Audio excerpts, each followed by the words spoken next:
Dat is wel handig. Waar ga je een foto maken? Ik zie ook echt helemaal niks. Nee, van jou.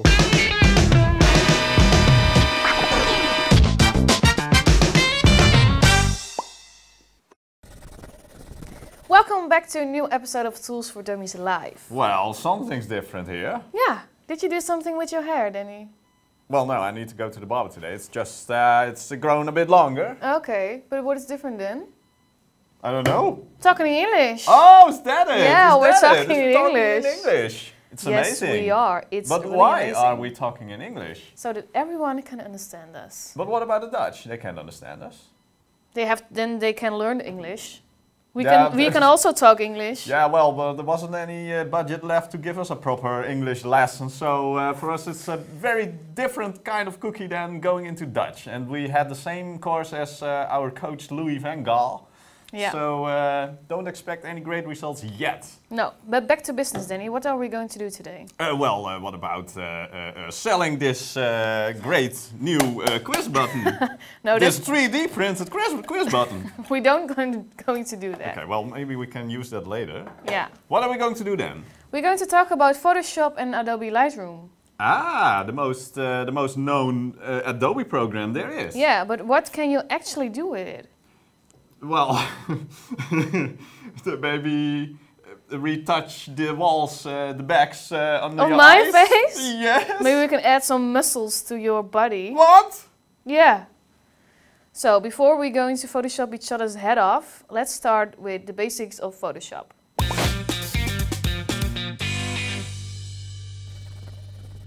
If you start up Photoshop, the first thing you will see are your recent files, if you have any, of course. You can create a new document by clicking on Create New, and then you will see a screen with a couple of presets that you can use. So if you are going to make a document that needs to be printed, you can use one of the presets and Photoshop will give you the right settings. So for example, the resolution is already at 300 pixels an inch. That is necessary for printed documents to make the image look sharp. A resolution of 72 pixels an inch is generally used for the on-screen use of images, but even that amount of pixels is getting higher because of the new types of screens that they put in your mobile phone or in your computer. Well, for now we can just create an A4, and what you'll see then is the Photoshop interface. If you have worked with Illustrator before, you will see that the interface of Photoshop is quite similar to that one. And a nice thing of this interface is that you will even see little previews of what that tool exactly does. So it can help you to search for a new function that you want to try out. Well, let's start at the top, and there you have the Move tool. And, well, as the name says, you can move around objects using the Move tool, a rectangular marquee tool that makes a selection in the shape of a rectangle, as it says on screen. That's exactly what it does. You can use the lasso tool to select objects that are more curvy, or use the magnetic lasso tool to stick to the edges of that object. Then we have the quick selection tool, which we are going to use as well. And you can already see in the preview what it does. It can easily find the edges of an object for you, and it can make making selections more quickly.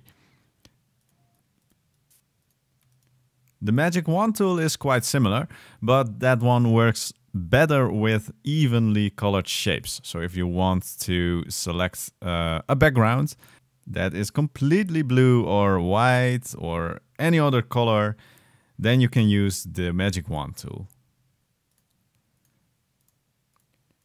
Use the crop tool to trim the edges of an image and to make a selection of an object that you want to have in your view.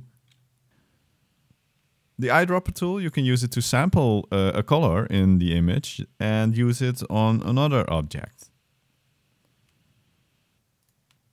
The spot healing brush tool, I think one of the most used functions of Photoshop, one of the most famous functions of Photoshop.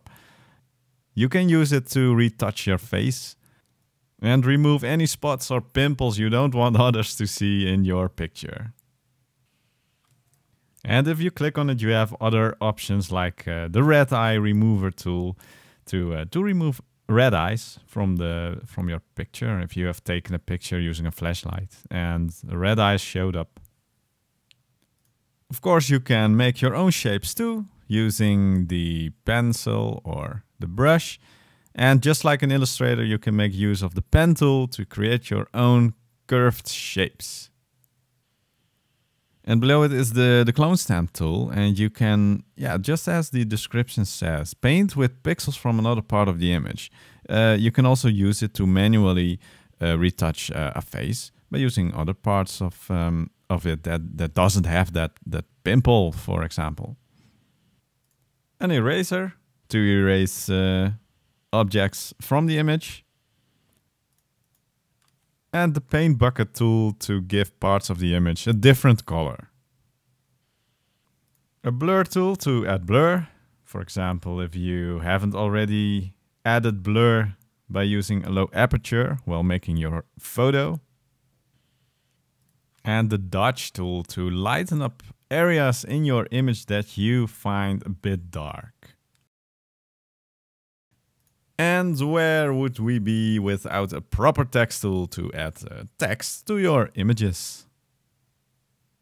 Shapes are present too, the standard shapes. So we have the shapes from a rectangle to a polygon. And even some other shapes, the custom shapes that you can find when looking at the top toolbar here.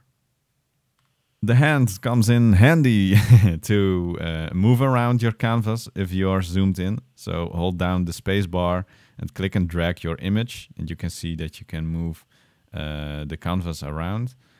And on the right side, you have the options for color and your layers. You can see that you can change the foreground and the background color over here too, on the left side. So if you change the color, you can see that it corresponds with the screen over here.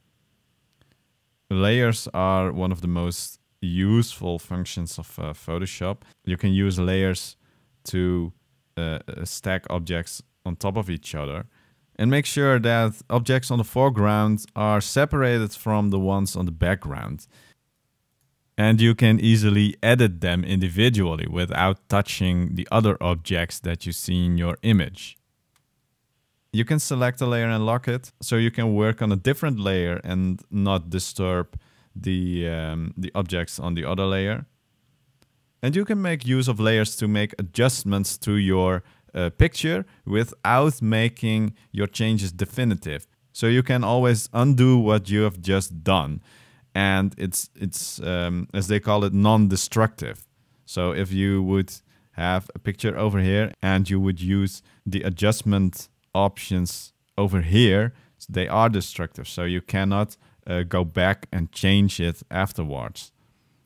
But with the non-destructive options over here, by making use of the adjustment layers, you can. So those are the most important functions that you can use in Photoshop. And there are a lot more, like the filters over here and some 3D options. Just try them out for yourself and you will see what Photoshop can do. Man, why is it so hard to take a picture? I can't see a hand for eyes. I mean, I can't see a damn thing through this camera. Danny, maybe it's better if you take the camera cap off. Yes, now it's working, yes. No, Danny, my eyes are up here, you know? Okay. Well, okay, you can see, before you can work with Photoshop, you need to take a picture. Yeah, and for a good picture, you need to know how a camera works. And we will show you how you can work with aperture, ISO, and shutter speed. Danny!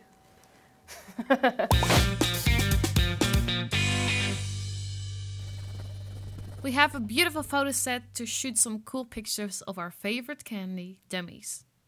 But first things first, we're gonna start with the basics.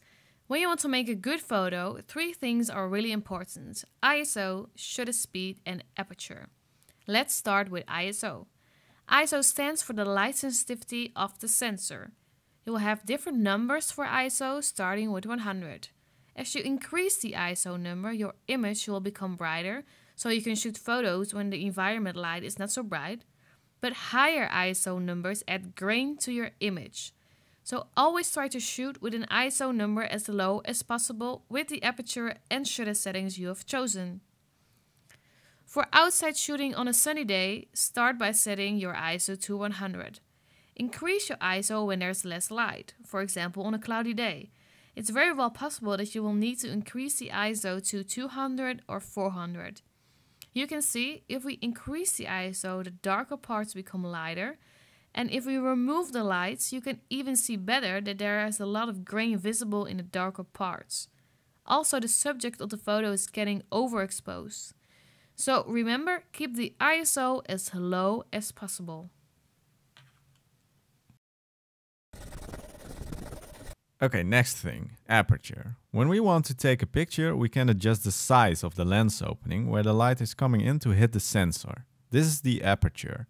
With a small lens opening, less light will hit the sensor, but more of your image will be in focus. And with a large opening, of course, more light hits the sensor, but less of your image will be in focus. Aperture is also called f-stop on your camera.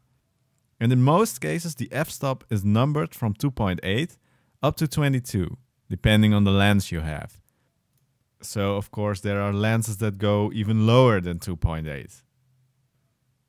The smaller the number, the greater the lens opening and the more light is able to hit the sensor, but less of your picture will be in focus. And the higher the f-stop, the smaller the lens opening and lesser light will hit your sensor, but more of your picture will be in focus. A small depth of field, and thus a lower f-number, is used for portraits or detailed pictures with the subject in focus and a blurry background. So if you want that, use a very low f-number. A big f-stop number has a large depth of field. And you will use this when you want to have everything in focus, like a landscape or a group picture. But remember, if you change one of these settings, you will have to change one of the other two as well in order to get the right exposure.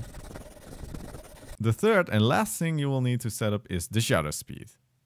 Shutter speed stands for the time that the sensor is exposed to light.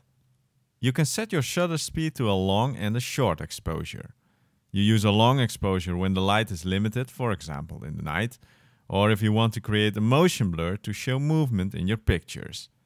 You will use a short exposure when things are moving fast, like sport events or wildlife. A shorter exposure also requires more light. To show you the effect of a short and a long shutter speed, we'll play around with some falling candy. With a long shutter speed, like 60, which stands for 1/60th of a second, you can clearly see the movement in the picture and no separate jelly beans. When we repeat the same action with a short shutter speed, like 1000, which stands for 1/1000th of a second, you can see that the movement has frozen in time and the jelly beans are hanging still in the air. It's very fun to play with this. Go for example to a road in the evening and try to catch the passing cars. Or take a small light in your hand, like the ones you use for your bike, and set your camera to a long exposure and try to write your name in the air, mirrored of course, and then you will see that your name is written all over your picture. Now you know the basic camera techniques to make your first picture. Oh, and I see a question Yes. coming in. Dear Dummies, I would really like to Photoshop myself next to Justin Bieber. But I don't know how. Please help me. Kisses, Selena. Well, that's a coincidence. Selena, Why? yeah. Because I was just photoshopping myself next to a big dummy. Oh, okay. Yeah, I will show you how you can do that.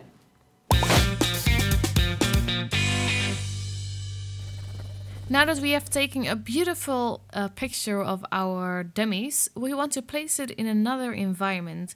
You can use this feature, for example, in an advertisement or in our case, in a meme. We will start with opening Photoshop, but first we have to create a new document. So click on Create New, then go to Photo, and we're just going to change the width and the height to 1000. So So that's where you're going to have a square, just like a real meme. And we're not going to work in centimeters, but in pixels.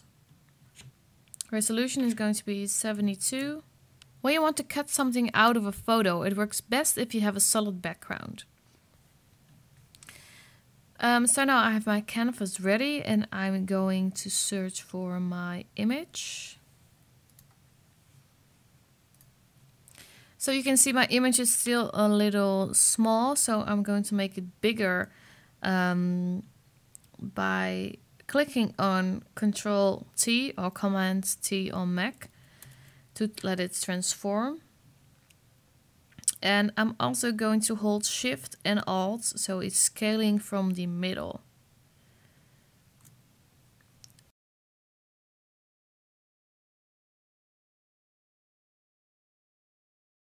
When we are ready, we're going to choose the direct selection tool and we're going to select the subject you want by just clicking on the objects.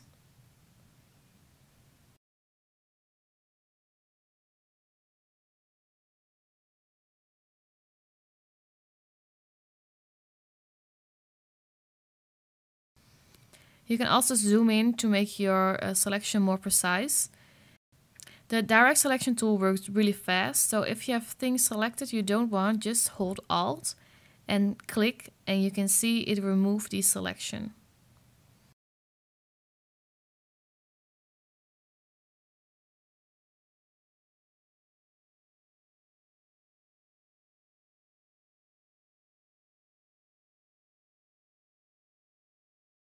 I have my selection ready now. So what I'm going to do now, in Photoshop you're working with different kind of layers. And I'm going to add a new layer where I can cut out my box of candy. And over here I'm going to unlock my background. I'm going to add a new layer. And I'm going to stand on my layer. First I have to copy the box, Control C. I'm going to stand on my layer and I'm just going to paste it on my new layer. And when I turn off this eye, you can see I now have only the selection dummy box. I still have some rough edges and I want to get rid of those. And you can do that by going back to the direct selection tool and select everything again. Or Ctrl A also works fine. Select and mask. It's on the top of your Photoshop menu. And we're just going to choose for an white view mode, show edges, show original, high quality preview. And we're just going to play with the smoothness of the image, the feather. We're going to make it a little bit like this. Contrast. We're not going to do anything with contrast. Shift edges to shift the corners a little bit. That will be maybe a little nice. A little nice, okay. And then we're just going to press on OK. And you can see already that my edges are better. Okay, time for some Photoshop facts. Can I have some Quizmaster music, please?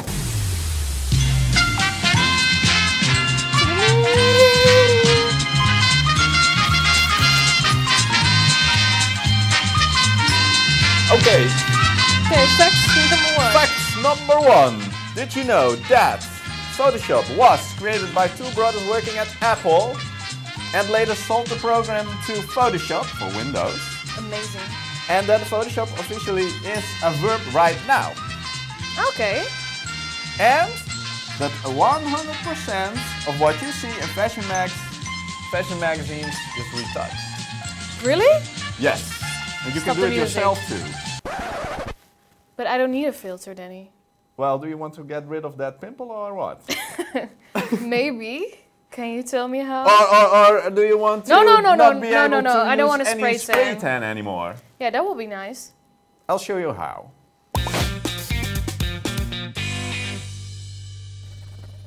The Spot Healing Brush tool is one of the tools that Photoshop is most known for, as it is used for the function where the verb to Photoshop comes from, retouching the picture.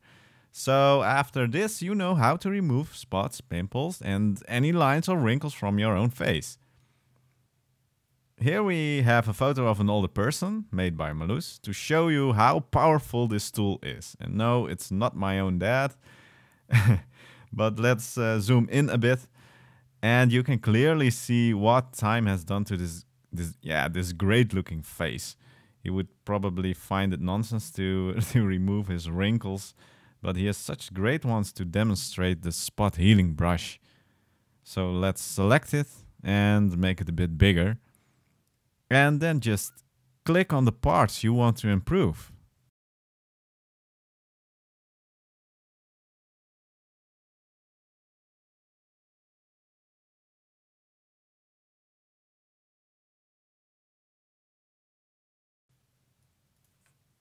And you can see that the results are immediately visible. See?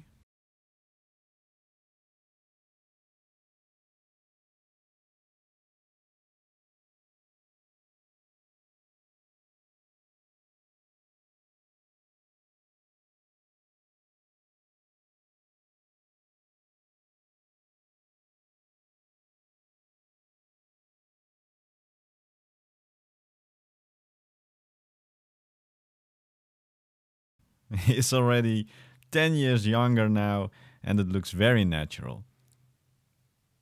Just prevent overdoing it. Keeping it natural is the trick here. We could, for example, try to remove the wrinkles underneath his eyes, but it will probably not look as natural as his forehead. Well, oh well. Well, it's not too bad at all. Well, at least on the right side. On the left, you can see that it's not perfect. But the way the light is falling on his face can be the reason of that, as Photoshop tries to find similar looking parts in his face and copy them over to this part. That's why you see it's clearly lighter than on the right side.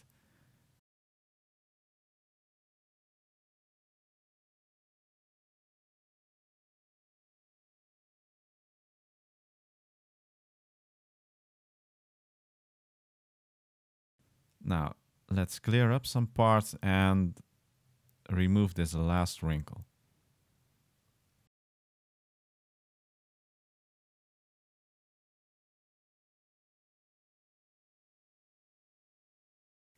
And now let's open up the original to compare the Photoshopped one to the original.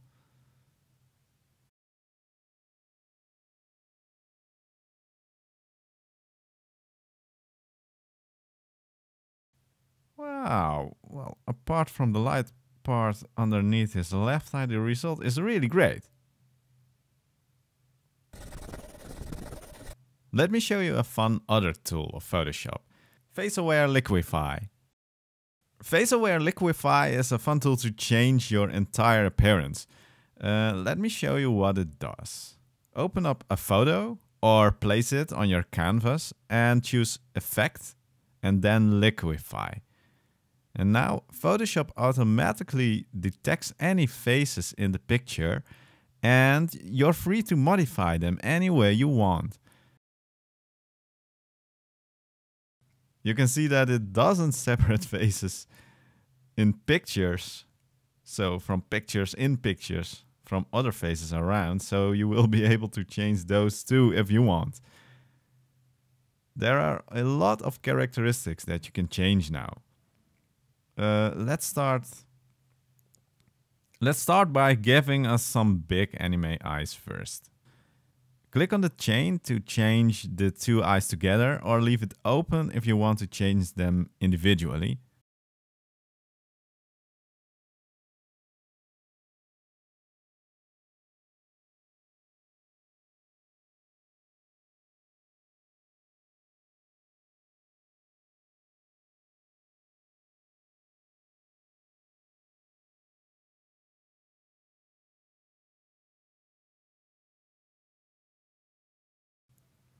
If you click on a part, you can even move it around.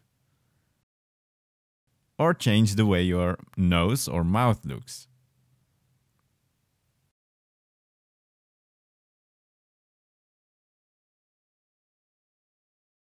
I can even give myself a bigger smile. And, well, Marloes can use a smile too, so let's click on it and change. Oh, well, she doesn't find that funny.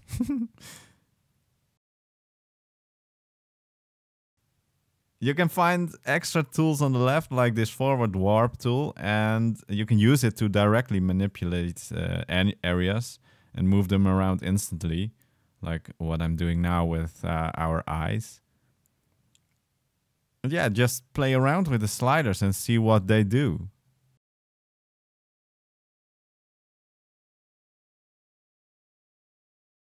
Give myself some extra chin and Marloes a bit less. And let me place my eyes real close to each other.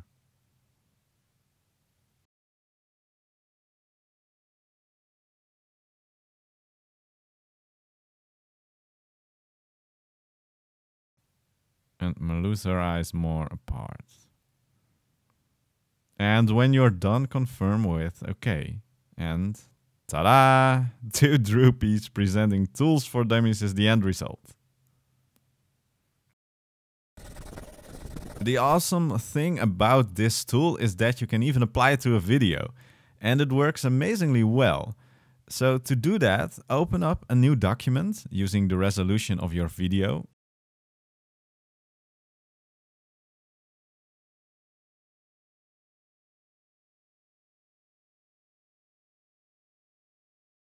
And activate the timeline by going to Window and clicking on Timeline. Click on Create a Video Timeline and you see that it appears over here. Now you see a timeline, and import a video by using File, place a link,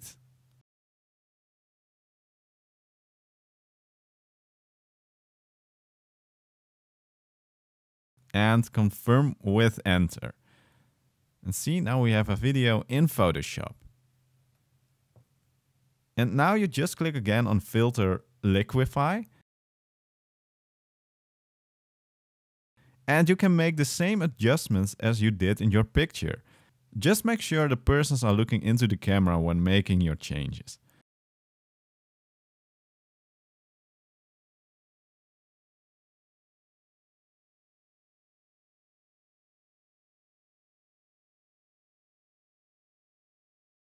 And when we scroll through the timeline, you can already see that it's working. The only thing left is rendering this, so it will be a video file that we can use. So go to File, Export, and then choose Render Video and fill in the required fields, like the location where you want to save it. And when you're done, click on Render. And after a while, you'll have a video file that you can use.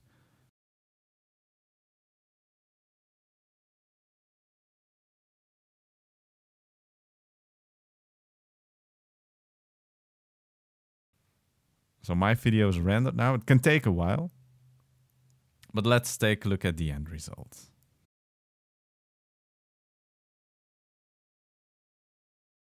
Oh, oh, wow. See my eyes. It's better than I expected. Even the motion blur is still present. This is a really powerful tool. Now I'm curious what you are going to do with it. Let us know. So what do you think, Danny? Well, perfect for the Halloween edition of Vogue. Thanks, Danny. Like, you attract a lot of people in a room. Isn't that a Dutch saying?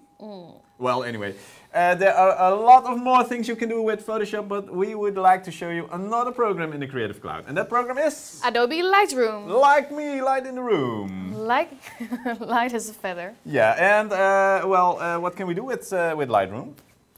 We can have some color correction, Okay. and you have different kind of presets, like hashtag no filter filters. Yeah, and you can easily adjust the white balance. Yeah, and you can also, if you have a crooked picture, you can make it straight in one click. Oh, I would like to know how to do that. No, I will show you. Lightroom is basically there to help you make your images look good. Adobe makes at least 2 other programs with the same basic goal, and the most popular one is Photoshop. What makes Lightroom different from Photoshop? Well, Photoshop is not that great for working with multiple photos, and the color correction in Adobe Lightroom is just easier and faster, and you can see a before and after picture in one simple click. Let's start with the beginning. When you want to download Adobe Lightroom, make sure you will download Adobe Lightroom CC Classic and not Lightroom CC, because Lightroom CC is a desktop version with less options. When you open Lightroom for the first time, you will see this screen, and this is your library. On the left side, you can import your photos by searching them in your computer files. And then we have the develop mode, and in develop mode you can add your colors, and you can maybe add some presets. And then you have a map where you can see where your photos have been taken. You can make a book, you can make a slideshow, you can make something for a purpose for printing, like a photo book, and you can make things for meant for web. But the 2 options we're going to use the most are the library mode and the develop mode. First, we're going to import some pictures, and I have found 4 or 5 different pictures I would like to adjust. And the simplest way is just to drag them in Lightroom, and they will appear in your library. So just drag them in. You can see they will appear in Adobe Lightroom, and you can select the photos you want, and you can select the ones you don't want. And when you're satisfied, you can just click on import. On the left side, we have all of our presets. For example, an H photo that gives you like an H photo look on your photo. And you have all different kind of presets for your photos, and you can even download more from internet if you would like to. You have video punch to make the colors pop out more, classic look. You have all kind of different things, so try them out. And in the middle, you can easily just see the before and after picture while pressing Y on your keyboard. You can now see the before and after, and you can see this in Photoshop. In Photoshop, you have to make a new layer for the background, and then you can easily see it. But in Lightroom, it's just way easier. We have our histogram with our whites, blacks, and shadows. And the settings my photo has been taken with. The first option you have is the crop overlay. And with the crop overlay, you can make your picture straight again in just one simple click. So we're going back to the beautiful Italy last summer. And you can see my picture was taken with the crooked horizon. And I'm going to change the angle. So I'm going to click on the angle tool. I'm going to draw the line across the horizon. And I'm going to release and I'm going to release it. And then you can see my horizon is straight again. If we click on done, the change is made. So the second option in your basic panel is the spot removal tool. You also have this function in Photoshop. And it works a little easier in Adobe Lightroom, because you can also see the before and after, which is quite handy. And with the spot removal tool, it will find a place for the replacement of the skin. So we're going to zoom in a little bit, and we're going to get rid of the wrinkles of this man. And he has a deeper wrinkle in the left side of his face. Gonna click on the spot removal tool. And you can change the size, the feather, and the opacity. And I'm just going to click on the spot which I would like to have removed. If you click once, you can see it will find a spot to replace. I'm just going to click a little more. And he already looks 5 years younger. So when I'm done, I'm going to click on done. And you can see in the before and after that it definitely helped a little bit, and that in 5 seconds. We're going to create a mask. With a mask you can make parts of your image darker, or you can change the contrast, for example, of the sky. I already adjusted the contrast a little bit and my blacks, but you can see my sky is still a little bit overexposed and I just want to have it more popping out of the picture. I'm going to create a mask around the sky. I'm going to click on the triangle mask and I'm going to draw the line until the horizon. And you can see my background is now kind of purple red. And you can change that if you scroll down and you can select a color for your mask.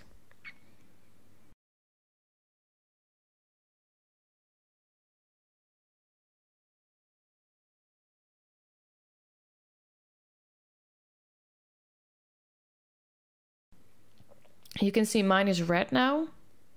And what you always have to do is to click on auto mask and we're going to erase the mountain out of it. And always make sure you have the auto mask on.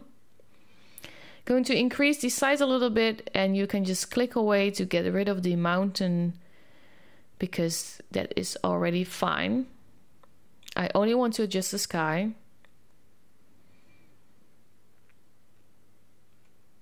For the top of the mountains, I'm going to put my size a little bit down, and because of my auto mask, it automatically detects the edges of the mountain, and I can just easily just click away and it only will get rid of the parts of the mountain and not the sky on, and only applies adjustments to areas that are similar.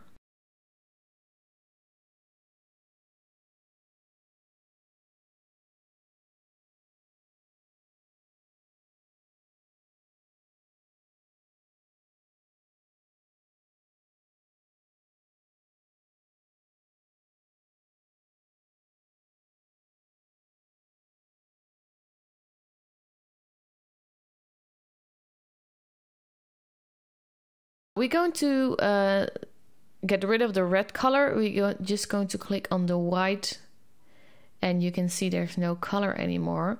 So now I'm going to change the exposure of the sky and you can automatically see that it only will adjusting the basic settings of the mask. So I'm going to put my saturation high, my clarity a little bit higher, my contrast and exposure a little bit higher, so that the colors from the sky are more popping out of the picture.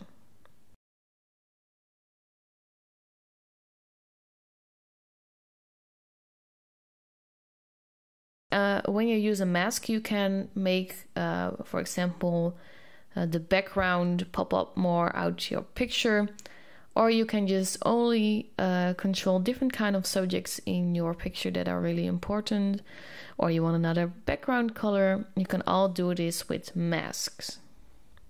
When I want to color correct my photos, the first thing I always do is to set my white balance again. On the right panel, you can find your eyedrop tool. You can click once on the white balance selector and select the white space on the background or foreground anywhere in the picture and click once. And you can immediately see a big difference in the whiteness of the pictures. In this dummy photo, you can see it's a little bit too dark and the colors are not popping out so much. And I'm going to add some whites and I'm going to adjust the contrast a little bit to make it more bright.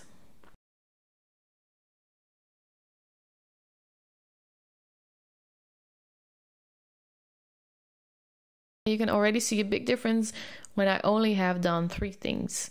What is also handy in Lightroom is that you can copy the same effect on another picture. Just stand on the other picture and click Ctrl+C or Command+C. And then go to the picture you want to paste the effect on and click Ctrl+V or Command+V on Mac. And you can see it directly copy and paste the effect on other photos. This picture was taken on not such a bright day in Italy, so you can just go ahead with your exposure, increase the clarity and vibrance a lot to make your green and blue pop out of the picture.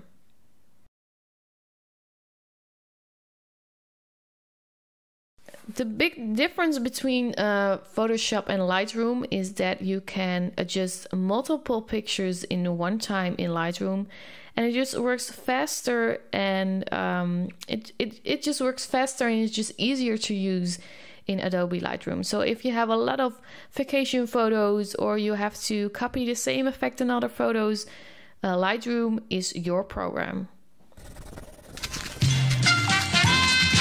Thanks for watching! And don't forget to subscribe to our YouTube channel, Tools for Dummies. And follow us on Snapchat, Tools for Dummies. Thanks for watching, bye. Till next time!